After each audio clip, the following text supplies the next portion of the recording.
Well, hello and welcome to the Stone Carving and Lettering Takeaway podcast. Charlotte Howarth, how are you today? Well, hearing you get the name of our podcast right, Nina, I'm even better. Well, I wrote it down and I read it off the pad. Marketing people would say if we have to write it down, we should have chosen a different name, but I like our name. It's reasonably long-winded and it doesn't trip off the tongue like some. It's a good description. It's a really good description. I was gutted when there's a really wonderful Scottish sports commentator who does a podcast every week or so and it's about golf, and it's called the Chipping Forecast. And that I know, I'm gutted that that's just such perfect. We could be the Chipping News. We could be the Chipping News. Oh, maybe we should change it. Maybe it should be rebranding. The Chipping News. Oh my God, Charlotte. Amazing. Anyway, we've had an incredibly emotional, extraordinary month that came to a head on the 29th of October when our memorial for the Armed Forces LGBTQ plus community was unveiled by the King. And we went to Stafford and put our suits on, had a shower, had a haircut. Put deodorant on and presented ourselves to the monarch, didn't we? Well, you presented yourself to the monarch. I watched you. Not from far away. You could have leant over and touched him. We had an extraordinary day, didn't we? It was so moving listening to and speaking to the veterans whose stories were incredibly hard to hear, and to think that that was their lived experience, and only now they're feeling heard and recognised was a brilliant day to be part of, and to have been part of something so important and meaningful has been amazing. I think there wasn't a dry eye in the house at one point, was there? It was extraordinary. And we had a lovely opportunity. We had a kind of, not formal, but we had a lunch with the veterans afterwards, which was a little bit more relaxed than the actual event. And I don't know about you, but I got to sit near some incredible people and speak to some people in the queue while we queued for our buffet. And one of them was Lord Etherton's husband, who was incredibly generous and he was just humbling, really, explaining to us what Lord Etherton had achieved. So if you're interested in the charity and the sentiment behind the memorial, please look up the Etherton Report and the Fighting with Pride charity. Also say, possibly the height of my career this month in being in Hello magazine. Oh, me too. We were in Hello magazine. Is that because of our looks? I think, our style. They didn't put our faces, did they? But they put our work, the Abraxas Academy work, onto a double-page spread, baby, in Hello magazine, which is brilliant, and OK magazine, of various newspapers, etc. I was well chuffed when I picked it up and saw the double-page spread. And then, actually, our work was included in the televisation of the live event at the Royal Albert Hall that was the Festival of Remembrance. And the work was featured on there, which, again, we've both had some wonderful feedback from friends and family and supporters for that. So thank you to everybody who reached out to us and gave us words of support. And it's been lovely. Thank you to everybody who reached out to us. It's wonderful. It's affirming, is what it is. It's very affirming. So our guest today is... Oh, before we get there, we've got some more important information. Oh, yes. Sorry. Over to you, Charlotte. So on the back of our memorial at the National Arboretum, an open letter, we have made some merch. And there's two ways you can buy the merch at the moment. You can shop directly with the National Memorial Arboretum, and there's a range of products called A Battle for Love. And there's badges and bags and so on badges. And we get a very tiny little kickback from every sale. And we have also done our own merch, different designs. And we now have a merch shop, which is abraxasacademyshop.co.uk. And you can go and buy a range of products with our designs on there. And for every sale, we get a very tiny kickback. It's pennies. But that kickback will go towards helping us to continue doing our podcast. So if you feel like you'd like to support us, then that's a really nice way of doing it. You can get some nice little gifts and things for Christmas, if that's your thing. And everything we earn on that shop will go towards supporting our podcast. So that's abraxasacademyshop.co.uk. It's not perfect, but it's up. It's not perfect, but it's up. Yeah. And that T-shirt will be available for Christmas.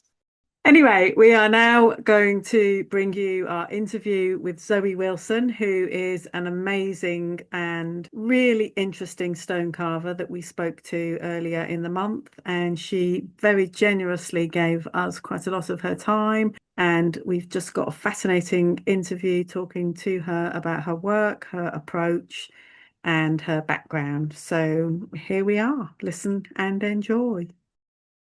So today we have the great pleasure of having Zoë Wilson on our podcast. Zoë, we are delighted to have you here. Zoë Thank you Wilson! so much for coming on. Possibly not as delighted as I am. I can't believe we finally got you on here. It's so fantastic. So fantastic to see you. Thank you so much.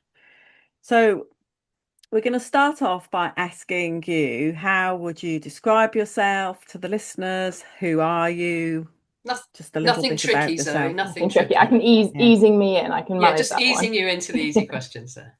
I'm a stone sculptor, and I specialise in carving very complex geometric patterns into British stone, which is niche, and I'm not entirely sure how I ended up here. And where are you based? Where's your workshop? Hampshire, so just south of Andover. I've had a few workshop moves over the last couple of years, and I'm now in a lovely place called Project Workshops. And there's a whole community of makers here. So opposite me, we have a glass blower, there's a bronze foundry, there's 2 metal workers, there's a weaver, a number of painters, another sculptor, and another letter carver. So it's a great community of people, which I absolutely adore. I hadn't realised at previous places how isolated I felt. Yeah. And even if it's just somebody waving as they walk past your studio, it's great. Do you have like a little communal kitchen area? No, we don't. We have all of those in our own studios, but we arrange coffees and stuff from time to time, or just wander into each other's studios. So it's quite friendly. How long have you been there? I'm so jealous of you. I've been here for just over a year, and it definitely took about 8 months to like bed into it. Yeah. Because you were so used to being and working on your own, or? No, just God, I hate moving studios. I mean, every time you move, don't you just wish you took up jewelry or something light and portable? But yeah, and it's a bigger space, which is great, but that also means you need more stuff. Yeah. And from looking at some of your videos, it's obvious that you've been really conscious about the space. So that I bet the temptation to jump in with all your stuff and get it all out must have been quite hard to hold back, because you've obviously architecturally designed the space for all the different things that you do. Yeah, so that's absolutely. Brilliant. And it's interesting as well. I think over the years, I've kind of identified what I want out of a studio. Yeah, that's hard, isn't it? That's so it's hard. Really hard. Because once you get it all in, it's so hard to then rearrange, isn't it? So yes, because it's heavy and there's no space then to rearrange. But also because I think you start to identify the type of work you're constantly doing, rather than making it kind of, I think the first one was like a bit of a jack of all trades, and it wasn't quite fit for any one purpose. And I realized, I just, as much as dust extraction would be nice, I actually don't need it at all. And so it can be a more kind of, my office is a bit more like a sitting room, because I need a sort of dust-free, quiet place. And then when I've got workshops happening, I need to have a kitchen area with a table so we can sit and have lunch together. And actually those things are as important in my studio as the workspace is. Yeah. And so this is the first studio that's really kind of been able to do everything and isn't horribly damp and, dark and all this. Yeah. So we need to start from the beginning, don't we, really? I'm not really sure where the beginning is. I know, it's hard to define, isn't it? The beginning of in what? The words of Julie Andrews. Let's start at the very beginning. What kind of kid were you, Zoe? It's a very good place to It's start. a very good place to start. Well, I was thinking about this when you sent some questions over. I was just having a sort of think about it, and actually, I think it all started with dancing. Stone carving is dance. I've been saying this for years. You're dancing all day. It's the same. So yeah, so I grew up. Line. Go on, sorry. And line and dance are also the same thing. Yeah. That movement of line is the same in dance. I think there's a real correlation there. And pattern, and I think rhythm. Yeah, rhythm, all of those things. And I think those are only maybe things you realise after the event. So like looking back now, I can see so many links as to how I ended up here. But I think at the time I had absolutely no idea. So I grew up, I think I started dancing when I was about 4, started doing ballet. And I did it until I was 16. And, so I'm a classically trained ballerina, which I think is hilarious. Brilliant. I did not know that. That explains so much to me. Right, okay, interesting. No, you never slump. I've never seen you slump. No, I will never slump, ever. No, I really had that one drilled into me from a young age. So that's what I grew up doing was ballet, tap, modern, national, jazz. I tried out for the Royal Ballet. One year, this is such a random claim to fame, I was second place I was a national dance UK. I had to do a competition, and it ended up on the Strand at the Peacock Theatre, and I was the All England National Dance Champion for that year. And they were all, random things, but it was completely all-consuming for my childhood. That's what I spent every after school doing. That's what I was known for. I felt that was my identity. Everybody knew me as Zoe, the ballet dancer. That's what I was. And I think, interestingly, when I stopped that at 16, I had one of those really difficult decisions of, do I go into a ballet school or do I not? And I decided actually that as much as I loved dancing, I didn't really like the lifestyle. I didn't really like it's a pretty cutthroat, brutal industry. My left leg turnout wasn't 100%. Oh my God. And so, there were things I just felt actually it was very sort of confining. And so I made the decision to go to a normal sixth form college. And then I realised that I couldn't just half-heartedly do it. It was all or nothing. So I pretty much stopped dancing. That's hard. That's a massive decision. Yeah. And I think your body must have been wired to do it. Yeah. And really, somebody should have told me that it's not good for your body to just suddenly stop doing something. God, the back issues. But yeah, so I think, in all honesty, looking back on it, I think I had an identity crisis at 16. And I actually think it might have lasted until about 26. And it wasn't until I was at City and Guilds of London Art School, I think I actually found myself again. Wow. And I think for that entire period of time, I was sort of bumbling along, without a sort of a proper direction, making decisions and sort of quite happy, but at the same time, not knowing what the end point was. And I definitely found that a bit disconcerting, especially when all of my friends had vocational degrees. They all went off to be like vets. They all knew what they wanted to do. Yeah. And I found that hard. It's incredibly brave at 16 to go. It's amazing. No, seriously. I mean, at 16, if I had spent my entire life doing something at 16, just because of the hormones. And excelling.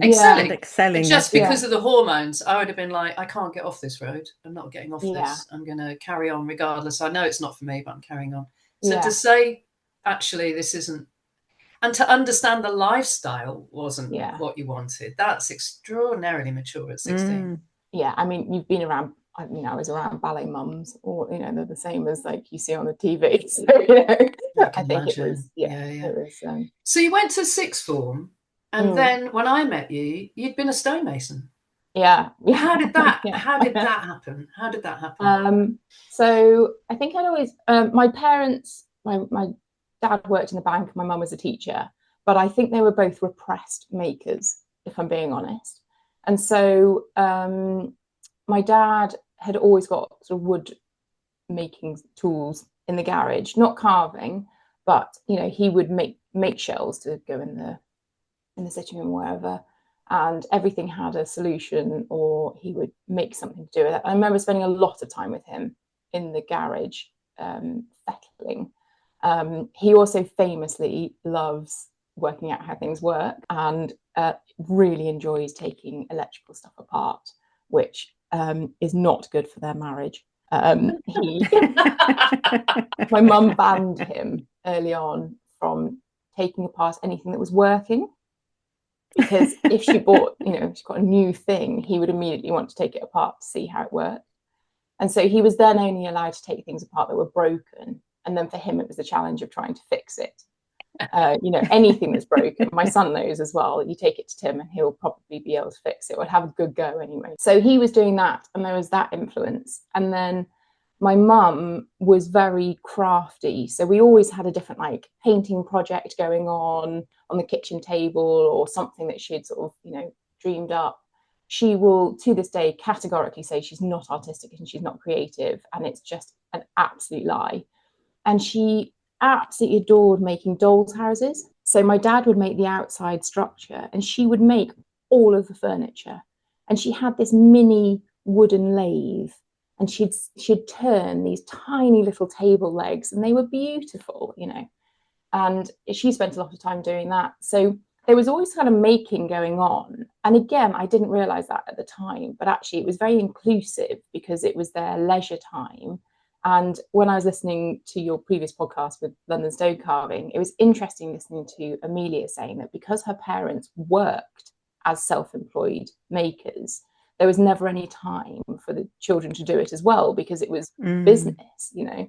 Whereas I think because mine didn't do that and it was their leisure activity, I wonder whether I actually got more exposure to it, you know, because it was a fun thing that you could do and entertained everybody. So I did a degree in fine art painting. My parents are wonderfully supportive of doing what you enjoy, and that was such a great support to have. I didn't really know what subjects kind of floated my boat.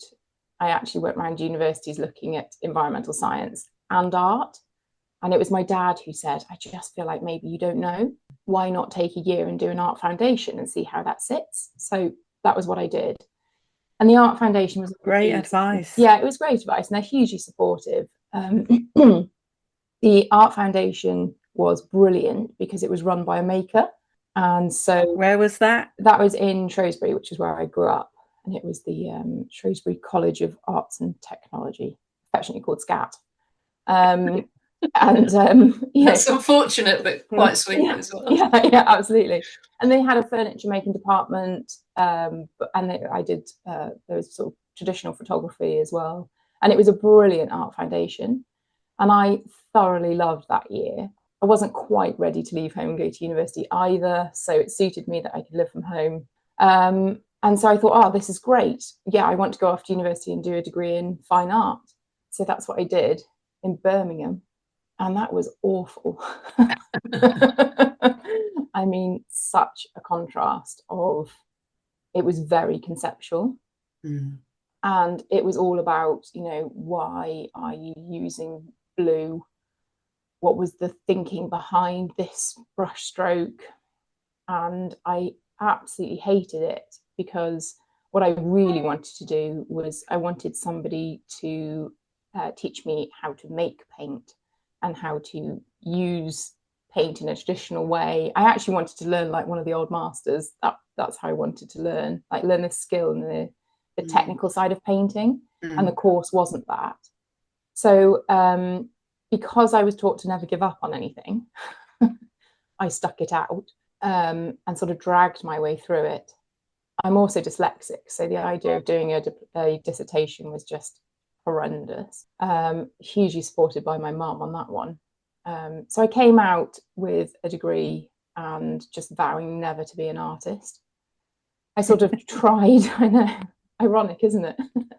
I tried for a little bit to have a studio, and I didn't really know what I was doing. I didn't know how to sell it. It just didn't sit well.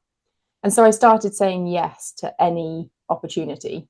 One of them was a barrister's clerk, and that was, again, a horrible fit.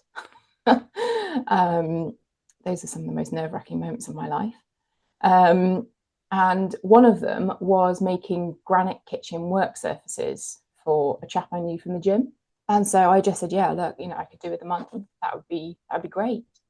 And I got into the workshop, and I just suddenly realized that I loved the workshop environment, because it sort of was quite familiar from, being in the garage with my dad. Didn't mind at all that it was a completely male-dominated industry. I've got an older brother, and we were always brought up to be very equal. So, there was oddly no inferiority complex there. I wasn't kind of worried about it, just cracked on really, and had a lovely time cutting and polishing granite for a year.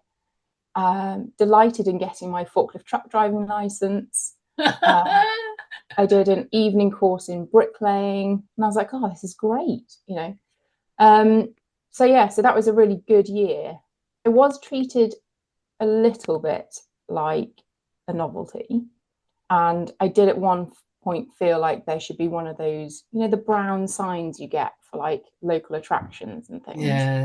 It could really have been one of those. Yeah, I've been there. Studios. I know exactly what you mean. I think we've all been there. Yeah. I was going to say, I'm sure you both have. Yeah. And that didn't sit very comfortably. But anyway, a stonemason came in and just said, you look a little underwhelmed with working here. Do you want to come and do a bit of work experience with me? See what I do? And I was like, yeah, great. So I did a week with him, and then he sort of just offered me an informal apprenticeship. Looking back on it, to be honest, I think he was after some cheaper labour, and it sort of just the timing worked really well. I didn't want to do any formal training because I'd hated being at uni so much. So I was really happy to just learn on the job. And it was great because he was a small independent stonemason. So because we were in Shropshire, we did more sort of, there was a lot of mix of site work, banker work in the workshop. It was a lot of windowsills, door surrounds, steps, that kind of masonry. And then he got a couple of slightly bigger jobs.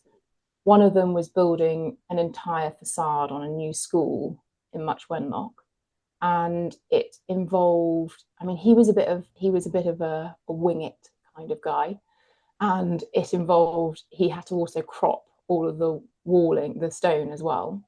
So there is a disused quarry on Wenlock Edge, Wenlock limestone, and he took over, not the rights to it, but we went onto this deserted quarry, which was very weird, and we got to use all of their tooling machinery and equipment. Wow. And we cropped, just meters and meters and tons of stone. So that was interesting because it was a real education on, even dealing with dressing the stone, taking it to site, building rubber wall. And then because I was the apprentice, mine was all the line pointing work. I knew you were going to say that then. Yeah. Oh my God.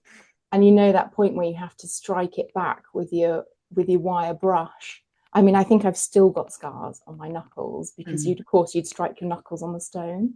And I wasn't very experienced, so I did that a lot. And it was me and one other apprentice, just most of the time with bleeding knuckles. Why no one gave us a pair of gloves? And handling lime, the fundamental thing of lime, and how awful it is for your skin. Yeah, and then you won't really awful. Yeah. And of course it was I tell you why. Go on. It's because it's a load of people who just say, oh, health and safety, it's not that important. Yeah. We're not that, there's nothing to worry about. It was tough when we did. Yeah, we never wear gloves. We never know. Yeah. Nothing happened to us. Exactly. That's why. Never did me any harm. Attitude. Yeah. But that was interesting because it was also where we were working was near to Wenlock Lime, which is quite a famous lime company. So it was all natural and local. And so, interesting jobs. I did find I liked being out on site less. It turns out I'm quite a fair weather person. and I don't really like rain. So who does in that situation? If anybody tells you, oh, what a fantastic day, it's raining to be on the scaffolding, they're just lying, aren't they? Just not true. And being on a sort of the top of a hill throughout a winter, you know, and it was a really cold winter, that just was not my idea of fun. And the banker workshop wasn't any better, actually, because we didn't have heating. We had big extractor fans, so that was there was more wind chill factor in the workshop than there was on site.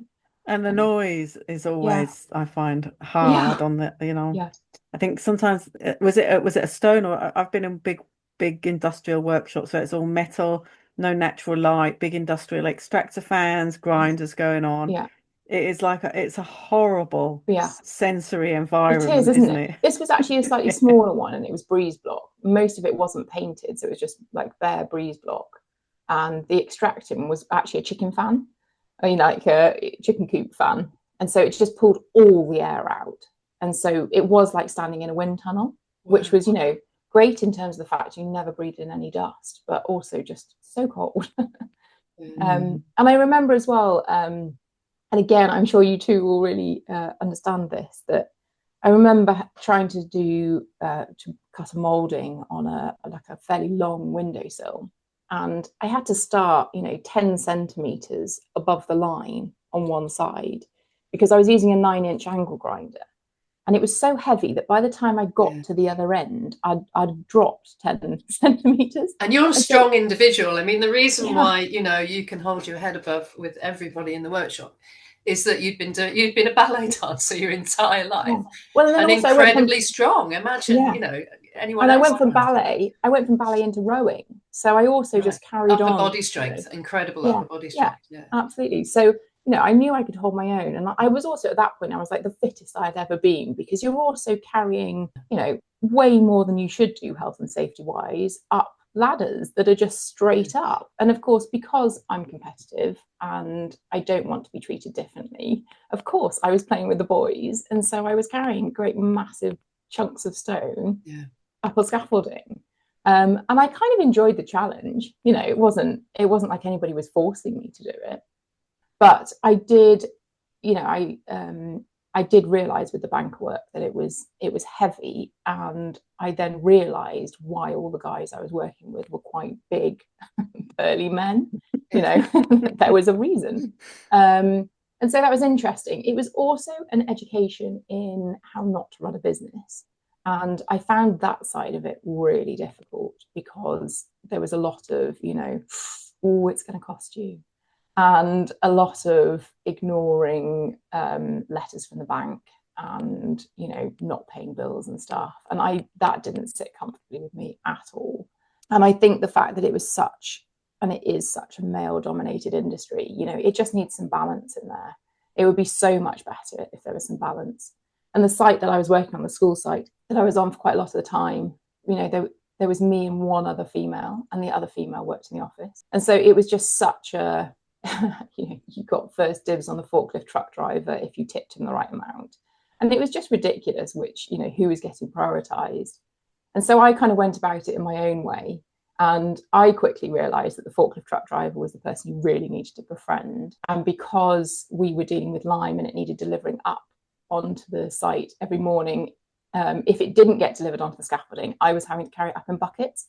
So it was well in my interest. So I started just baking for people. And so I found cakes. Yeah, cake is the way forward. So cakes and marmalade. Oh, I hadn't tried cakes and marmalade. So he got a weekly batch of brownies, you know, and you just sort of learn these things, don't you, that it makes your life easier. So what happened with the business was it started to go downhill a little, and he had to start laying off his sort of older masons, and he just kept me and one other apprentice by the end of it. And then actually, I mean, at the end, it was just me. And so I took on a huge amount of extra work at that point. And that was great as an education, because I was being exposed to so many more things. You know, I was in the banker shop by myself, churning stuff out. So that was quite interesting. And then eventually he made me redundant as well. And that was a kind of odd moment of maybe this is the end of the road for that chapter. But knowing I also liked it. So I mentioned I was rowing, and I was coaching rowing at the time. And I remember distinctly sitting in a boat with my beginners, And I said, oh, guys, I've just been made redundant. And there was Simon, who was somewhere down the end of the boat in the bows, went, oh, talk to me afterwards. Come and make my windows for me. So anyway, went to see Simon's house and had really low expectations, I'm not going to lie, just because I was in that mood. And it was on the border into Wales, near Oswestry. And I turned off the main road onto this grand driveway. And I was like, oh, I've underestimated this. You know, drove for, I think, a couple of minutes through some beautiful gates. And there's this house in front of me, which is like a massive country pad. And it turned out that Simon was doubling the size of his house. And he was basically building an extra wing. And it was right down at string course level. And he just said, you know, do you want to make all the windows? And just completely put his trust in me. And I feel like Simon was one of those like serendipitous moments. He had a workshop in his courtyard that he could let me have, so I didn't have to pay for my workshop. And he basically just took the contract off the stonemasons who he was employing, which is a big masonry company. He just took it off them, had the architect's drawings, and just gave it to me. And I mean, really without kind of seeing any of my work, which was, you know, phenomenal amount of trust. And he interestingly wanted to build slowly because he wanted to do it as the income was coming in from the estate. So it wasn't a case of let's see how fast we can get it up. It was a case of let's go through step by step. And so Simon had one other builder, and he was doing the stone, like the construction stonework, and I was making all of these windows, which were, you know, 6 light, 8 light with queen mullions, king mullions, transoms, everything. And it was wonderful. I absolutely adored it because it was no longer this sort of battle of not paying people and not turning up on time and all of that. And I could be honest with Simon, and if there was a problem, I would just tell him. And so it sort of nurtured this honest relationship as a maker, which I really enjoyed. And it was through Simon that I met John Nielsen. And he just said to me, oh, so there's a chap in the village that you should meet. And I'm feeling like, Charlotte, you'll particularly appreciate this story. That again. So let's just tell everybody that who is John Nielsen? Don't know John Nielsen is. Okay. John Nielsen is one of the most respected letter carvers in the UK. He's an absolutely brilliant, influential letter carver. And he's also one of the people who's taught a lot of people letter carving. So he's a very well-known and very well-respected name in letter carving. And he's not just anybody. He's not just anybody, and he's a hugely good teacher. So I knew none of that at the time. All I knew was I was going into deepest, darkest Wales, and it is a tiny village. And I'd got these instructions as to how to find John. I've been to John. You've been to John, so you'll be able to imagine this then. So you have to drive through a farmyard, and it's a proper like dairy farm, so it's really pooey. You have to stop and you have to get out and you have to open the first gate. You drive up what turns into then a track, and you have to stop and get out and open another gate. And then you further into a track, and you get to just, I think you can only see like 1 or 2 tiny little cottages, and you park your car, and then you have to walk through John's garden to get to his cottage. And I'll be totally honest, I parked my car and I got out and I walked up to the door and I was like, oh God, again, is this where my story ends? Because it just felt like such a bonkers thing to be doing by yourself. And I think John opened the door, and I think John's first words to me were, oh, Zoe, do you come upstairs? Which, oh my again, God. I was just like, God, this is all the things my mum told me not to do. Anyway, God. you should say at this point that upstairs in John's house was this amazing like Mac computer, folders, drawing tables. It was his kind of like workshop space and was just wonderful. So, you know, nothing untoward with John. But it sparked this, I guess, really informal apprenticeship because you know, I really wanted to learn from John, and I was so struck that first time walking through his garden. I don't think I'd ever really seen letter carving before, and certainly not to John's standard of letter carving. And I remember seeing, I can't remember what word it was, but he had a piece of sculpture in his garden. And I just remember thinking, wow, that is beautiful. Like, I didn't understand that a word could be beautiful. And I remember being so struck with that idea that it was just so aesthetically pleasing. And so for about 2 years, I spent my time working for Simon's house, which was 10 minutes away from John's studio. And then when I had time, I would go to John's and I would shape his headstones because he hated using angle grinders. And so I would shape the top of the headstones, and he, in exchange, would teach me the fundamentals of how to draw lettering. And he has such an amazing background in calligraphy and knows so much about the history of lettering. It was really wonderful to have a lovely grounding, which I hadn't had at all for the masonry. I was winging it with masonry. And so this grounding was lovely. And eventually John got me drawing my own lettering and carving it. And he was at the time writing a book for Ralph Byer, which I think he's recently finished and published. Yeah, it came out a few years ago. It was writing that book forever. He was, wasn't he? Yeah. Which was very good for me, because he eventually let me loose carving his lettering on the headstones. And I remember that when I'd come in the next morning, there'd be sort of red pencil corrections where I needed to adjust stuff. And so my challenge became to see how few red pencil marks I could get on the carving. And, what an amazing way to learn, because his letter forms are so beautiful and he's so particular that there was nowhere to hide. And rather than learning by carving my letter forms, which were questionable, definitely, I was learning these really beautiful letter forms. So I loved that. And John sort of suggested that I went off on a bit of a pilgrimage, and he sent me off to Cambridge. And so I met Tom Perkins and Eric Marlin and Gaynor Goff, and it was really interesting. And I actually ended up there was a 3-day letter carving course at Eric Marlin's studio, with Tom teaching as well. And that was just amazing to be taught by such skilled letter carvers.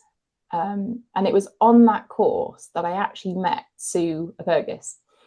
And Sue and I, because she was coming from a graphic design background, we had completely different backgrounds, but we're both really enjoying the letter carving and we're quite geeky about it. And so we really gravitated towards it. I think anybody who likes letter carving is geeky about it. Yeah. Yes. You can't do it if you're not geeky about it. Absolutely. I would definitely say that is true. And there was somebody, and I can't remember who it was, but somebody had been to City and Guilds of London Art School and had their portfolio with them and showed Sue and I was like, oh my God, that's just amazing. Like, I didn't even know that stone carving existed. And at this point I was still feeling a bit lost, because I was making these decisions and like I felt like my career was sort of progressing, but in what direction? I didn't know what the end goal was. And so I thought, I think I'm just going to have to enroll on that. And I definitely didn't have the money to complete the course, and I'm a person who likes structure and planning, and so that was a moment. And I remember putting my application in, and I think I came to have a look before that, to have a look around, which, Nina, was when I met you, and you were the first female I had met who worked with stone. Really? Yeah. Oh, because I'd just been in such a male-dominated industry that it kind of didn't occur to me that other women might be doing it. Yeah, that makes sense. And I remember talking to you because your background is not dissimilar in some ways, with your masonry. And did you do fine art as well? Yeah, I went to St Martin's and was forced to do conceptual lines in white rooms. Yeah, and I remember, under duress, absolutely. Yeah. I remember saying something to you about it, and you were just like, "Oh yeah, I know that," and I was a bit like, oh, somebody else knows. Yeah, and I think also you'd done some masonry work in Ludlow. I was on Hereford Cathedral for just Hereford over a Cathedral. year. Okay, fine. So it was kind of all the same neck of the woods. And, yeah. And I remember just being utterly amazed that you existed. Many people feel like many people are, and just thinking, not always in a good way, but yeah. So I just thought, and the art school just seemed like the place to be. It just seemed like the natural thing. So I was completely made up when I got a place, from going from being a real home bird, because I'd moved back home at that point, and I was 26, 27. and decided to move to London, which, you know, I think my mum was a little bit like, are you sure?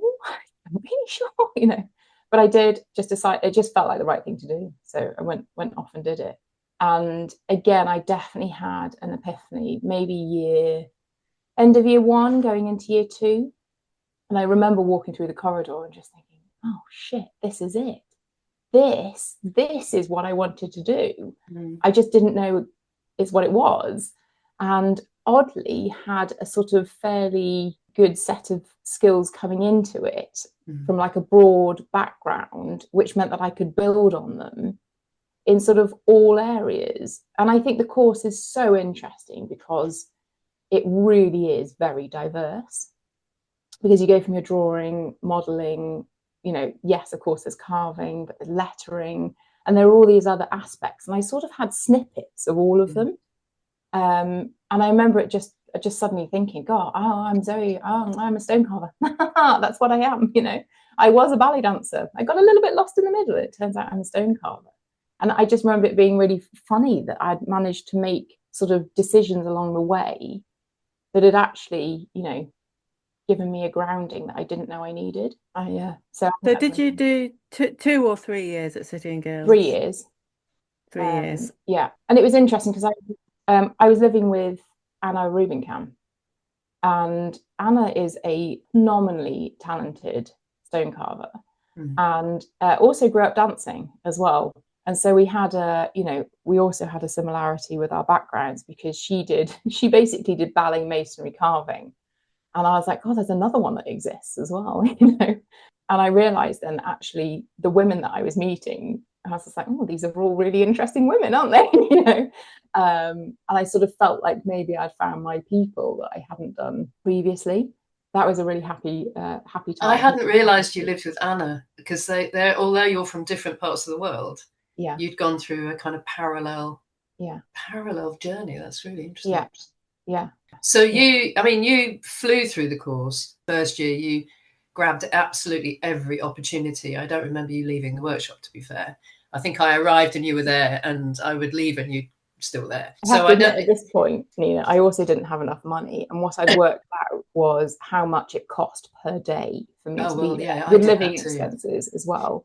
And I distinctly remembered, if I got to the end of the day and I didn't think I'd had my money's worth, you'd stay.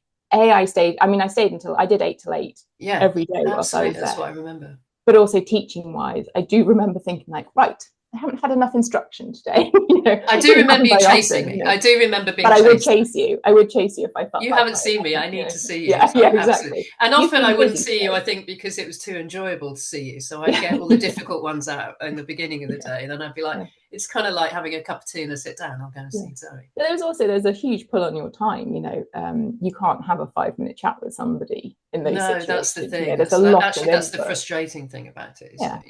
But I think I was struck by the fact that you took on board absolutely everything they had to offer.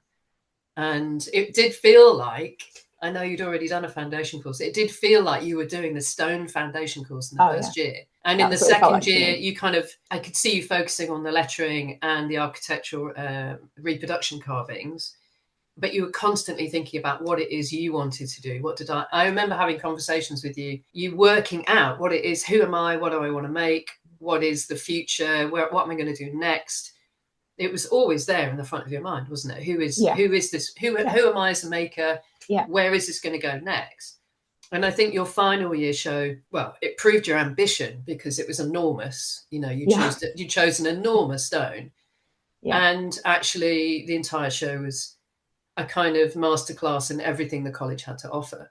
So when you graduated, very successfully graduated, you jumped off the cliff of college. Then what happened? So did you fall? Did you fall off the cliff, or did you just glide? It's an interesting moment, isn't it? As to what you do, because I think, as you so rightly said, I was constantly thinking like, what is this? Who am I? Because I just suddenly found the sort of sense of, oh God, I'm a stone carver. Great. I was so aware as to, I didn't want to then fall again. So I fell, basically. I mean, there's just no way around it. But I got married. So I graduated in the June. I was really fortunate that through Anna as well, I was working some of the time for Ivan Cudby, and that was great because it gave me an immediate thing to do after college. And I'd had some great work through him as well. I worked on I think it was year 2 actually. Ended up working on the Houses of Parliament for a little bit in holiday time and the Cabinet Office, and we'd done some really interesting jobs. And I think the thing that struck me, which you could probably see in my 3rd year as well, was that I realised I had a bit of a creativity itch, which wasn't quite being scratched. Yeah. And as much as I loved the restoration carving, I didn't particularly want to end up a site mason just replicating other things. Like, I wanted to make new.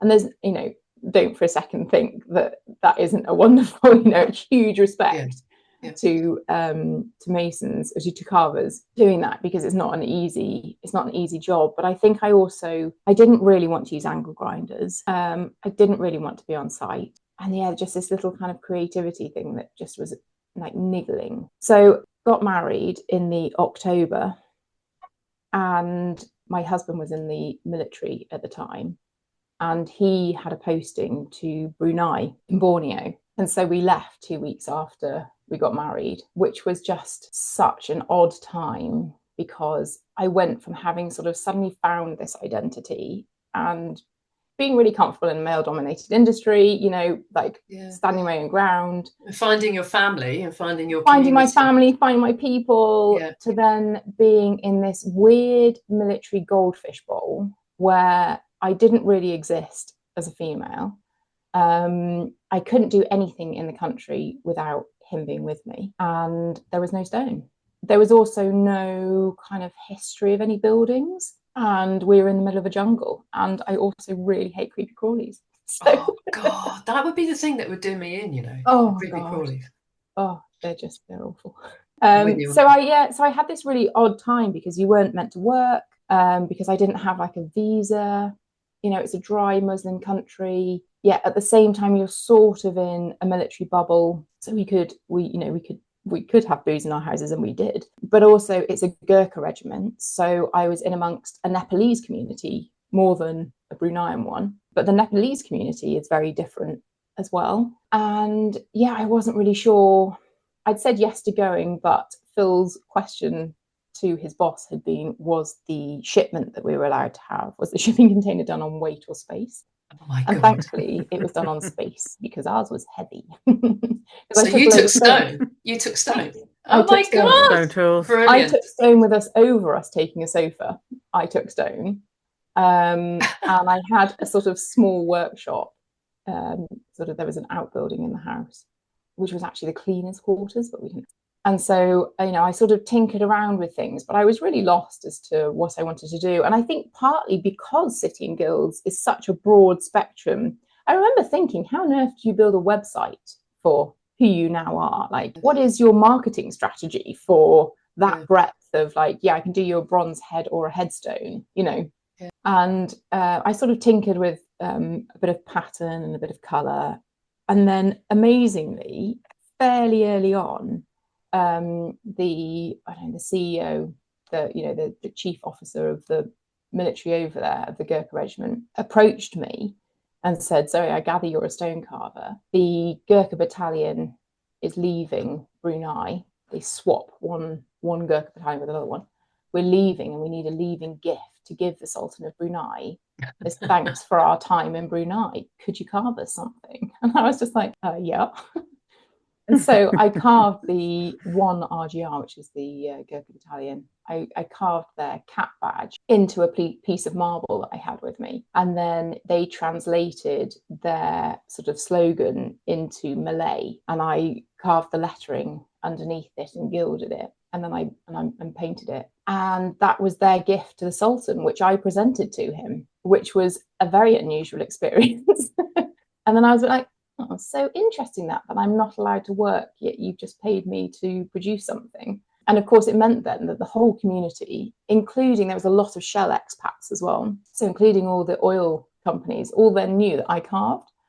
And so I got a really weird selection of commissions through it, and just spent my time carving family crests, and the local bird was a hornbill, and I got pretty good at carving line drawings of hornbill. So I didn't have any block stone with me. I only had some sort of sheets of stone, which really, I mean, you can tell because that's still what I do.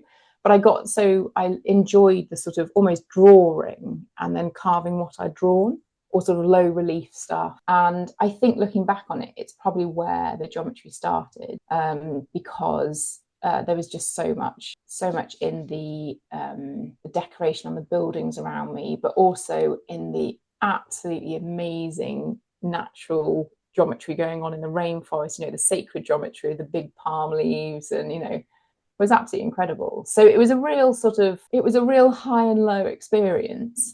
And I suspect I was going to fall off a cliff anyway. And I think the nice thing was that because I wasn't in a situation where I had to earn money, it gave me the freedom to just kind of experiment and play.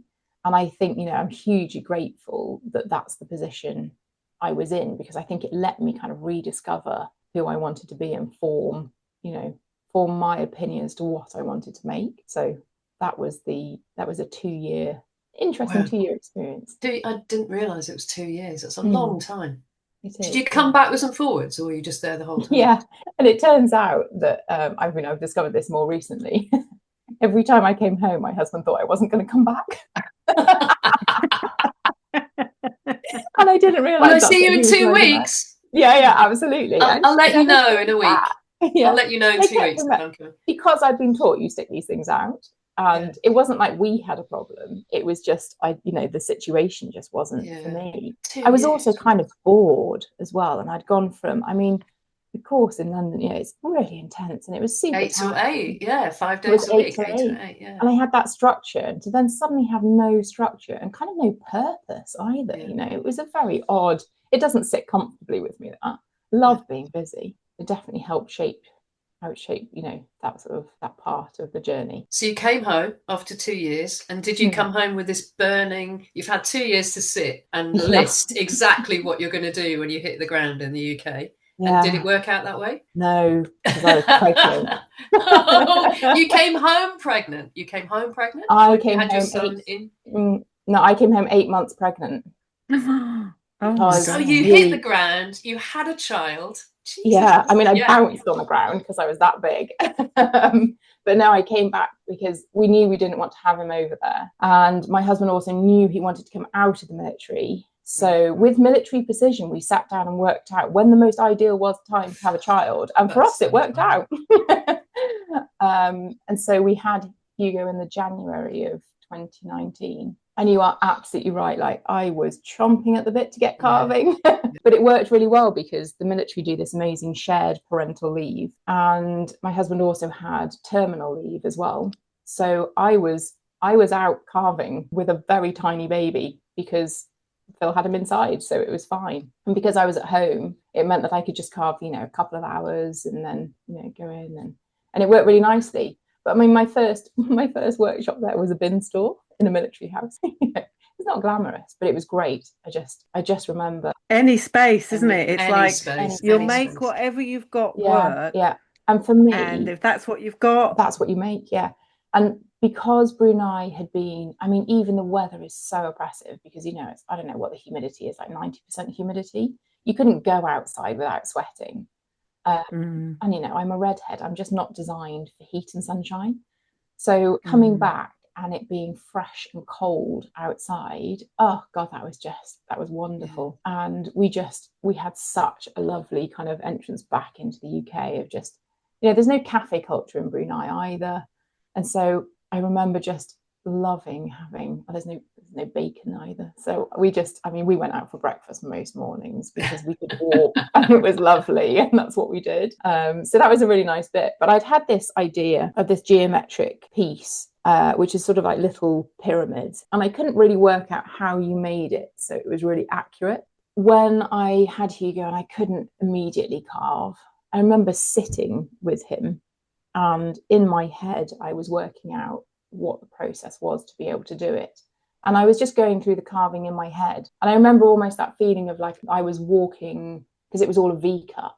and I was so familiar with that with letter carving. I remember I was kind of walking down the bottom of the valley, and that's how I'd picture it, was, you know, in a large scale, that it was going up mountains and I was standing in the bottom of the valley, and how does this one connect with that one? And so as soon as I could get carving, I was away.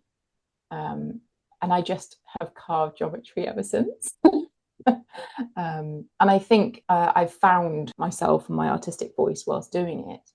But as much as I liked letter carving, I don't actually like drawing the lettering that much. And of course, you are only as good as the lettering that you can draw. You know, it's so intrinsic to the process that I found it frustrating that I wasn't as good as I wanted to be. And I know there's practice in with that as well, but I also just didn't enjoy it quite enough. I think lettering is a separate discipline, and there's many practitioners who do lots of carving and lettering, and they carve, you know, really nice letters. But I think that if you want to be, you know, I think lettering is a discipline in its own that you focus in, and that's, you know, there's loads of people out there who carve really sort of proficient Roman letters, and they do proficient inscriptions that I couldn't say anything bad about, because they're, you know, beautifully carved. But I think that lettering, that there's another side of lettering that if your focus is the letters, then you go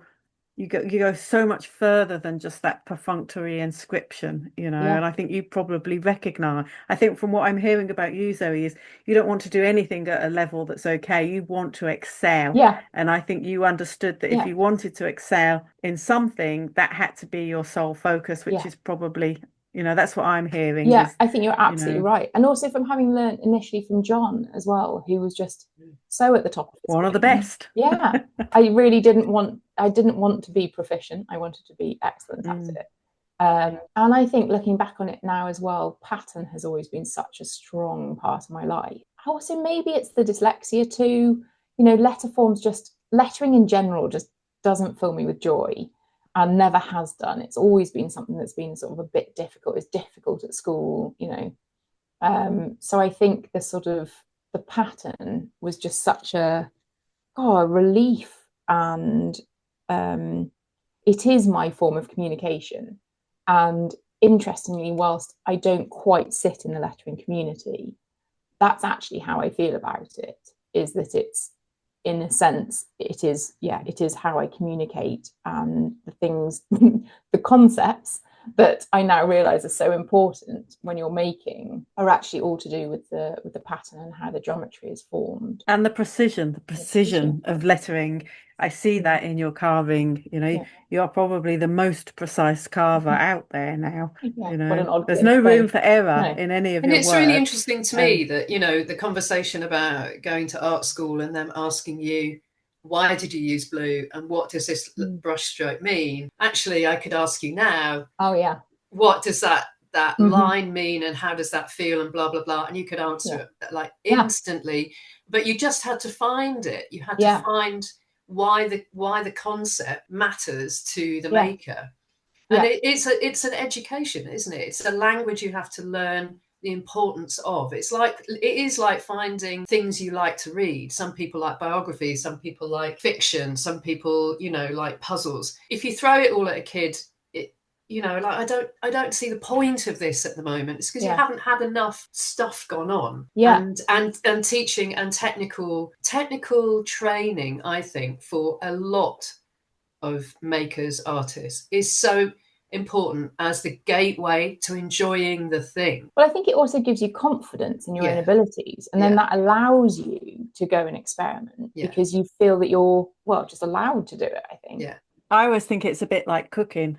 If you don't value the importance of making skills and it's all conceptual, there's not one person out there. There's no conceptual chefs. No. I'm going to talk about this brilliant meal. It's all about the concepts. These are all the ingredients. But you know what? I actually don't have the skills. And it tastes. But it doesn't matter. It doesn't matter because it's all about the concept. You need the skills. I think I found art school more like philosophy. I don't think it was for me. It was about the aesthetic. And I think the two are so important to run alongside each other. And I think I used to make up the concept, you know, as in like, oh, I'm going to say some arty-farty stuff about how it does this and this. Yeah. Whereas now it actually has meaning. And that's definitely, I definitely made it up at the beginning and then have realised the importance of stuff as it's rolled along. I love that. And now definitely the concept is much more heartfelt than... I remember being in art school and my first, because I didn't do a foundation, I went straight from sixth form and got dropped as a social experiment, I think, into St Martin's sculpture degree, and had never lived away from home, slap bang in the middle of London in the 80s. And I remember being, you know, they were like, here's a pile of shit, go and make something sculptural out of it with some glue guns and whatever, as a kind of, you know, Freshers Week introductory thing. And they were like, what does it mean? And I remember it all this crit and everybody going around going, yeah, it means this other. And I said, oh, I'm reminded of blah, blah, blah, of my relative who died and blah, blah, blah. And I kind of overshared some really emotionally raw shit because I thought that's what you had to do. But I remember leaving the room going, I feel really vulnerable and a bit crap about this because I think that's what I should be doing. And I think there should be some technical advice about how to develop a concept that actually involves feelings without asking a young person to overexpose and philosophy, you know, therapize themselves through materials. You need some structure around that. You're not going to jump into a therapy session and expose your guts. And, you know, in a group of people you don't know with tutors who are not trained to do, and you shouldn't be doing that. But you see that time and time again, I think, in some first year art courses. But I think like you say, being given a technical skill and being able to incrementally find yourself through the making and the confidence building that gives you is such a wonderful way eventually to talk about difficult things, perhaps, or you know, but sometimes maybe we shouldn't be talking about difficult things in that sense. Maybe we should just be exploring the universal humanity of feelings that affects all of us generally, and it can be sparked from a personal experience. But I think as you get older and as you become a more experienced maker, the detachment from the personal but having a universal empathy to an emotional and an experience is the thing that resonates with everyone else. I think sometimes it's too hard to look at things if they are so raw and personal. It needs a bit of dissemination. And I think abstraction, pattern, extraction and materials we found this in this our last memorial, that actually people have found it very emotional. We had something on Monday of somebody in tears talking about it on Monday, and that was through language. You know, the abstraction of using language as a, you know, and Charlotte's genius kind of designing language that is unreadable, actually. It was way better than putting 3 carved figures on a plinth. That's what I'm saying, I think. That's what I'm coming around to. But you found a language that can resonate universal emotional feelings towards something straight, you know, intersection, technical. And to look at the technical skill can make you feel emotion about something, can't it? Yeah. And I think, interestingly, I think at art school, I thought that everybody had to have some sort of, you know... like suffer. Yeah. I had a really nice upbringing, you know? I know, really nice childhood. It was just happy. I don't have any great angst that I needed to get out, you know, have supportive parents, have a nice brother, you know, like... And there's still nothing, I don't have any great suffering in my life. And I felt like artists who were being successful had some sort of great suffering that they were working through, and I didn't know how to just be somebody who genuinely was quite happy. And I think just I've always just followed what interests me to a certain extent. But I remember after I'd been carving I carved geometry for about 6 months, and we moved from Salisbury up to Aberdeen, and we basically spent all of lockdown in Aberdeen. I'd sort of found this geometric thing that just seemed to be like flowing out of me. I was like, oh God, this is great, this is just what I want to do. But I also had like massive imposter syndrome because I slightly didn't feel that I was using all those skills that I'd gained whilst on the diploma course. I wasn't sure it was enough. Like, I wasn't sure, but it was also because lockdown was so strange, because there was no I had absolutely no kind of peer reviews. And I'd been so used to that as a, at college, you carve something, you talk about it with yourself or one of the other tutors, or just your fellow. I mean, I had a great year. So, you talk about it with your fellow carvers. And there was just that constant feedback from different angles. And then I was making again and I didn't have any feedback. And I was like, oh God, I don't know what to do with this. Like, I don't know whether it's okay. I don't know whether I should be doing it. In my head, I was like, what would Nina be saying to me? Like, would Nina be saying, like, what are you doing? Oh, have you looked at that? Have you actually looked at what you're doing? Yeah, exactly. That's generally what people say. I say, but I have no memory. I knew Kim. Kim would have had something to say. Yes, and like, I was enjoying it too much, Yeah. And so I was really, for quite a while, probably about 2 years, I was carving away and I felt it was good, but I was really worried about how it was going to be received, which was actually when I started up social media, because I realised that I could carve indefinitely in the coal shed in Aberdeen in the middle of winter, and we just didn't know with COVID, did we? No one might ever see my work. I was like, this might be the last thing I ever produce, who knows, And so I think that's why I started up with social media, is because I just felt this need to kind of like get it out, just to find out what the response was, like positive or negative. I wasn't doing it because I wanted like adoration, I wanted to know whether this was resonating with other people or whether it was just with myself. And it turned out it did resonate. And so, and it's been a total voyage of discovery of geometric pattern, learning about geometry, and just documenting my process. One of the things that massively stuck in my head was something you said at college, Nina, which was that you just need to make the thing you're thinking about. Like, don't overthink it, make a decision about it and move on, rather than you could spend your whole time sketching it out. You could develop the idea and then actually you've got nothing to show for it. And sometimes you just need to get on, see it in 3 dimensions.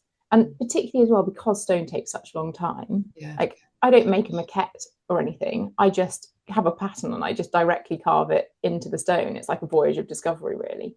But you can do that because it's the same process as letter carving. But once you've made the decisions on paper, the next thing is to just see what it looks like in real life. And so it's really nice looking back at the journey of the pieces, if I put them in chronological order, because you can see that one is like an antidote to the last one.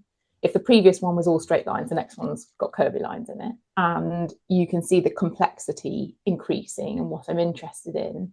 And then there's this jump where I wanted to get off the wall. It was really annoying me that everything was hung on the wall and I wanted to have sculptural stuff. I had a cube sitting in my studio and I wanted to carve a cube, but I could only see it as 6 separate surfaces. I just couldn't see it as one thing. And it was my dad who said, well, in that case, you need to carve a sphere because it is only one surface. And that's how I got into carving spheres. And, spherical geometry is a whole other thing to get your teeth stuck into, which was just fabulous. Yeah, great. So just moving on a little bit, we were going to ask you, we know that you work with British stones, but we're just going to ask you about other materials that you have worked in or would like to work in, or... I'm pretty married to British stone.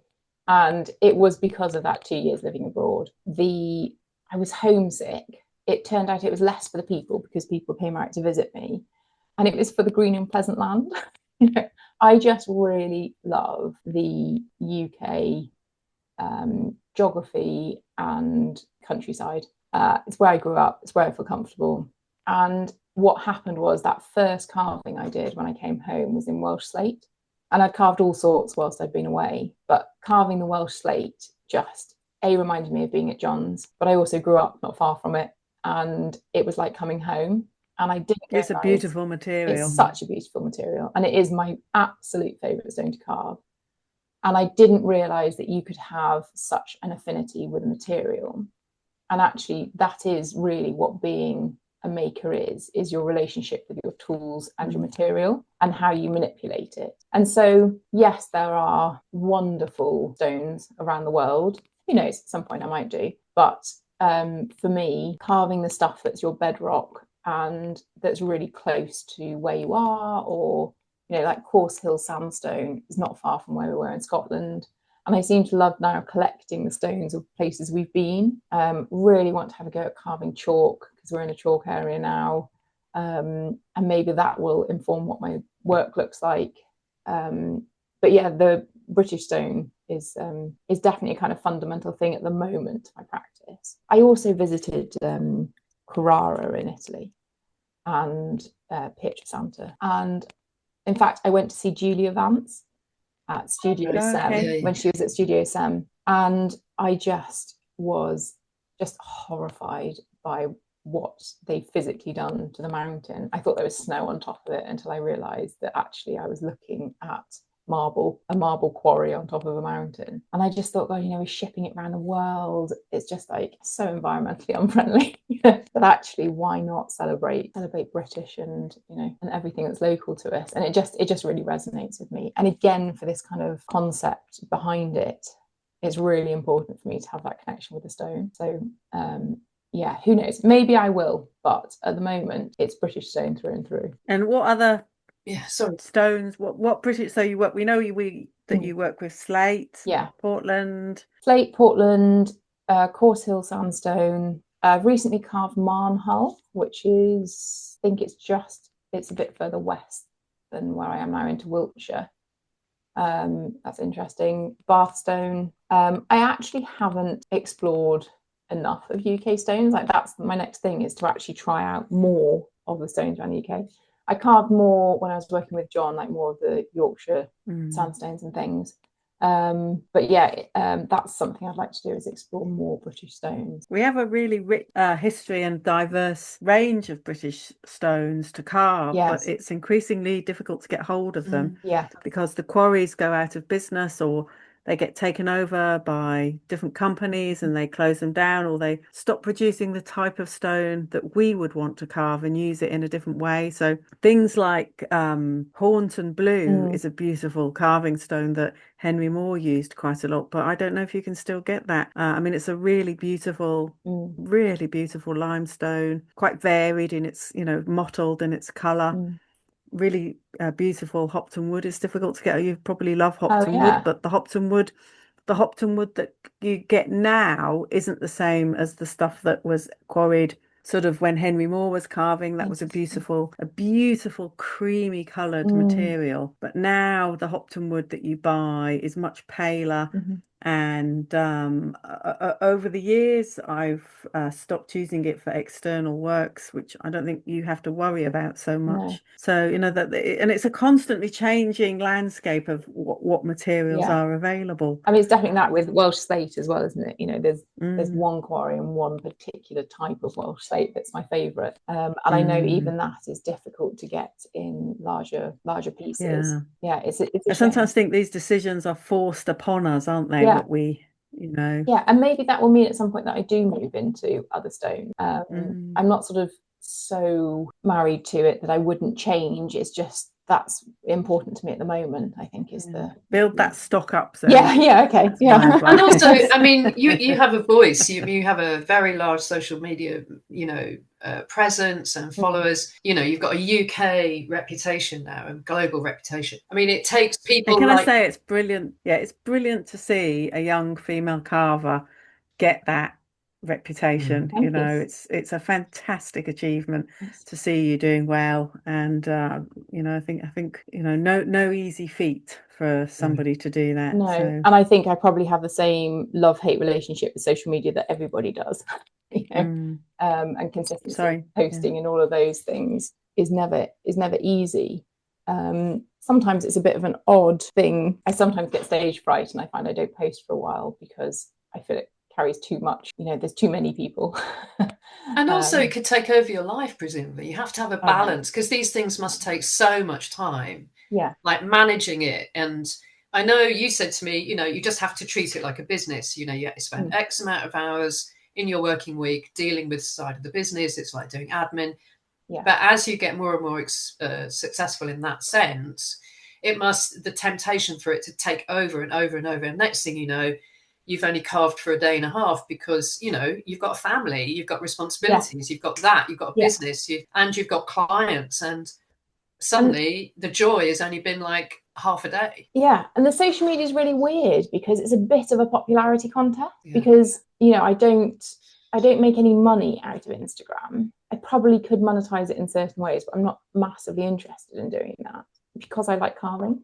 But you sort of feel the need to get more followers all the time, and it's a certain amount as to what end. You know, it doesn't really help. But then equally, there are opportunities that come through social media which have been very lucrative, and that's because of the presence there. So it's a funny old beast. I think the best thing I ever did was try and see social media as part of your practice. And so I find when I'm in a good spell of sharing regularly, it's actually because what I'm trying to do is document my work.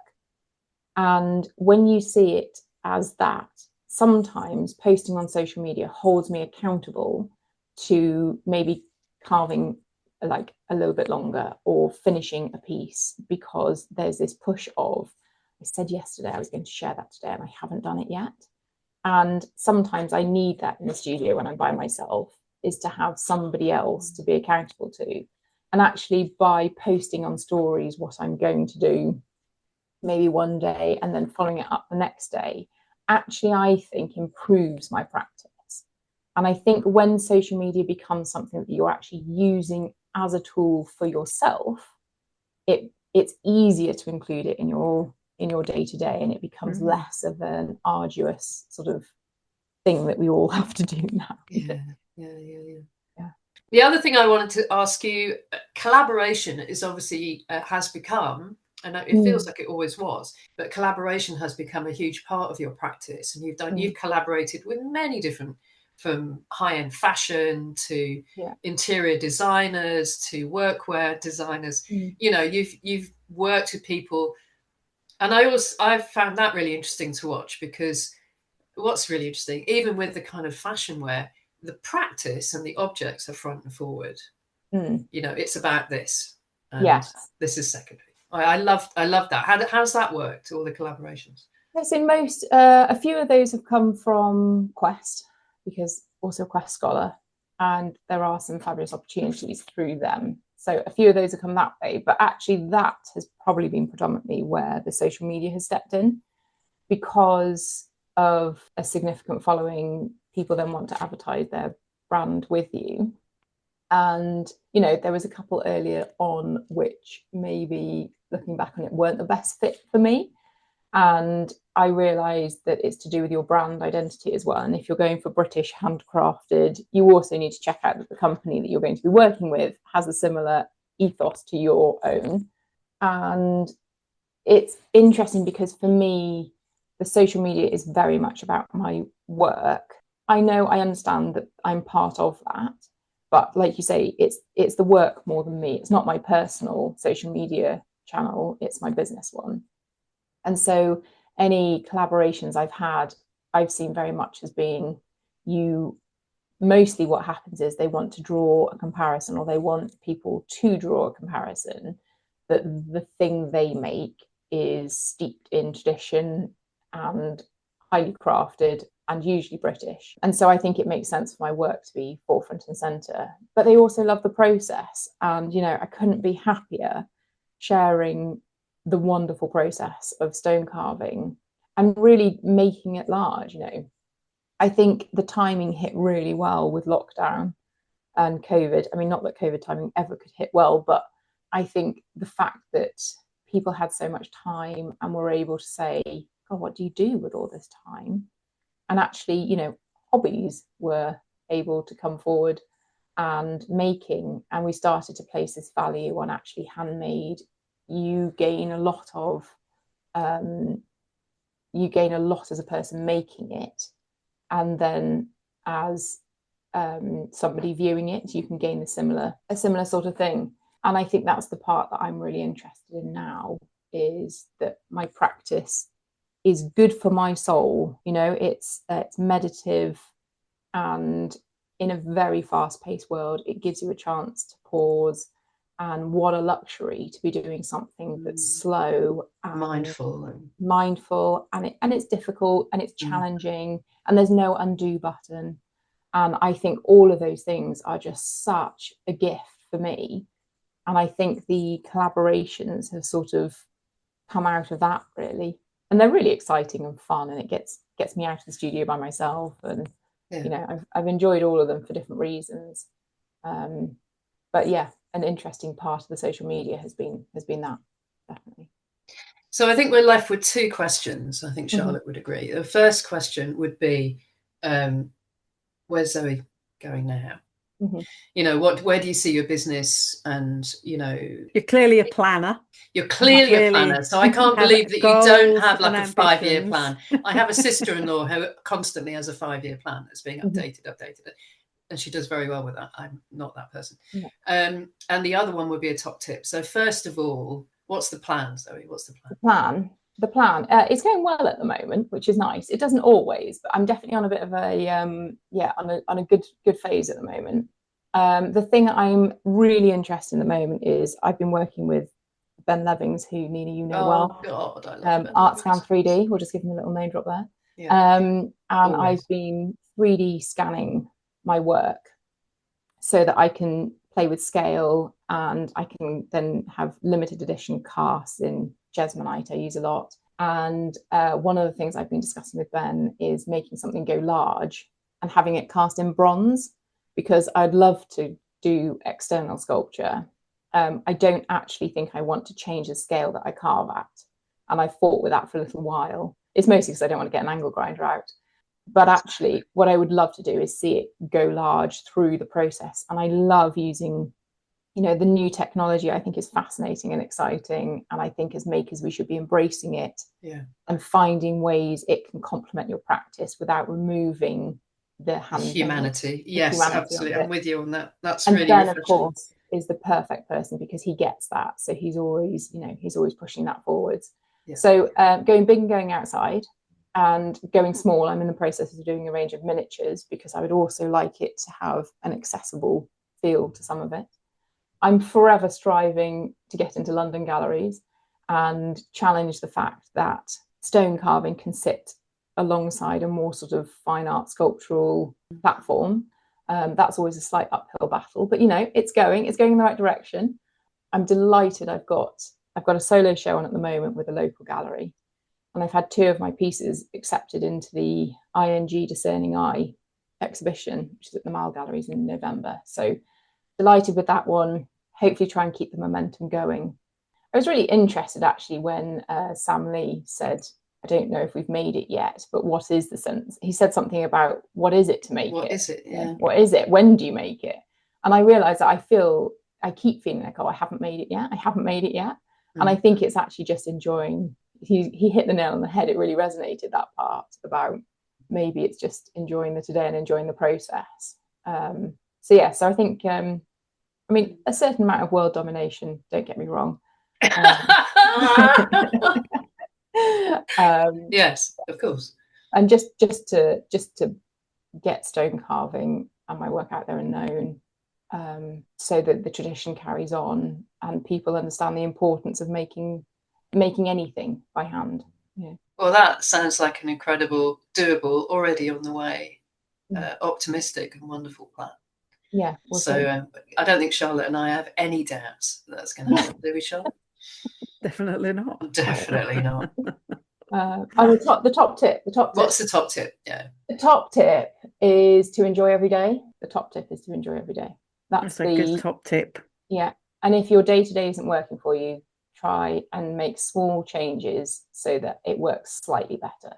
It doesn't have to be a perfect day every day, but just make small changes which makes you feel good each day. And I think that makes for a nice. So Zoë, thank you so much. You're such a busy person. You've taken such a long time out of your day. Thank you so much for that. And if you're one of the few people out there who doesn't know Zoë Wilson, we'll make sure that all of the links to Zoe's Instagram and website, Zoë will make sure they're in the show notes. Yes, go and see her one-woman show, and also anywhere where she's got some work. When we look forward to seeing those future developments in your work as well. Yeah. Thank you so much for taking the time to talk to me as well. It's always a pleasure.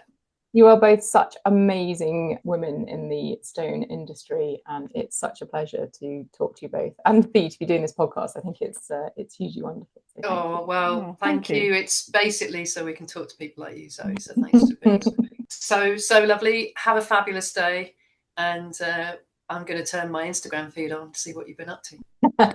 I expect to see some stories of what you're doing as well, Nani. Well, yes. Well, watch this space. I'm at the moment introducing an elasticated waist to a suit I have to put on Monday. Because, yes, we've got a special day on Monday. So, yeah. You have indeed. You have indeed. Yeah. That was blum and brilliant, wasn't it? What a really wonderfully humble and just generous with her information, isn't she?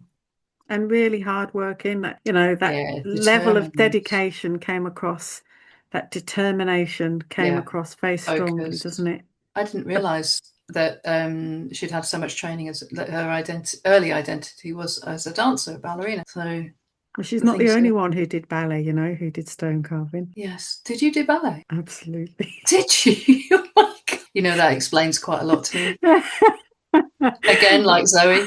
I never see you slouch, Charlotte. I've never seen you slouch. I wouldn't say that I was doing it for maybe just for a few years, ballet and tap when I was little, but I loved it and I did do it. Mm-hmm. I think you're a very flamboyant dancer on the inside. I don't think I've ever seen you dance in a flamboyant manner. I've seen you shuffle from foot to foot, but never. Oh my God. Have you got pictures? No. And if I had, I wouldn't show them. Oh, that's not fair. That's so not fair. Right, anyway, so here we are at the end of another episode. I hope you enjoyed that lovely interview with Zoe, and you go and check out her work. Links are in the show notes. And please like and subscribe the Stone Carving and Lettering podcast. If you can be bothered, we'd love a great review. We're not bothered if you've only got a rubbish review. We don't want that. But if you've got a great review and you can be bothered to post it, it would really help us. Every review really does help. So if you just put thumbs up or whatever, perfect. Thank you. A star would be lovely. 5 stars would be lovely. Okay, so we are well and truly into season 3. Looking forward to the next few episodes. And the clocks have gone forward. Clocks have gone forward, back because we've got an hour in bed. That's it. Yeah, but it's dark. I'm coming home in the dark. I'm going to work in the dark. I don't like it, and I'm really struggling with adjusting to it at the moment. So I need some help. So I've been looking for podcasts. So I think this podcast will keep you awake those long winter afternoons. So like it and share it, please. Yeah, and happy chipping. Happy chipping, everybody.